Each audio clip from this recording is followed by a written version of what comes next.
अपने काशी दौरे के दूसरे दिन सूबे के मुख्यमंत्री योगी आदित्यनाथ ने आज मलदैया स्थित सरदार वल्लभ भाई पटेल की प्रतिमा पर माल्यार्पण करते हुए मीडिया से मुखातिब होते हुए कहा कि पटेल जी ने स्वतंत्र भारत के शिल्पकार के रूप में जो योगदान दिया है वह अविस्मरणीय है। देश के रियासतों के भारत गणराज्य का हिस्सा बनने का श्रेय पटेल जी ने ही किया। वहीं योगी आदित्यनाथ ने बाबा काल भैरव का दर्शन पूजन करने के बाद प्रधानमंत्री के कार्यक्रम की सुरक्षा व्यवस्था को परखा और अधिकारियों को जरूरी दिशा निर्देश भी दिया। प्रधानमंत्री के स्वागत के लिए आतुर काशी की जनता का स्नेह और उत्साह देखकर योगी जी काफी प्रसन्न है और कहा कि आगामी लोकसभा चुनाव में भारतीय जनता पार्टी भारी बहुमतों से विजयी होकर केंद्र में तीसरी बार सरकार बनाएगी।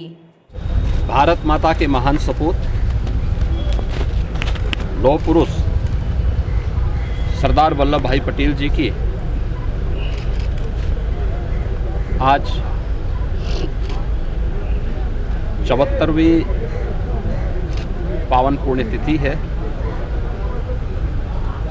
इस अवसर पर प्रदेशवासियों की ओर से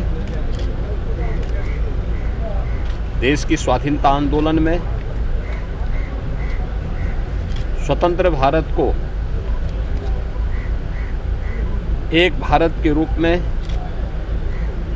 बनाने के उनके योगदान को स्मरण करते हुए हम लोग विनम्र श्रद्धांजलि अर्पित कर रहे हैं। हम सब जानते हैं कि लौह पुरुष सरदार वल्लभ भाई पटेल जी एक महान स्वाधीनता संग्राम सेनानी थे और स्वाधीनता संग्राम सेनानी होने के साथ ही उनका जो योगदान था स्वतंत्र भारत में नए भारत के शिल्पी के रूप में उनका जो योगदान था 563 रियासतों को भारत गणराज्य का हिस्सा बनाना और आज का जो भारत है यह भारत सरदार वल्लभ भाई पटेल के सपनों का भारत है और इसीलिए पूरा देश भारत की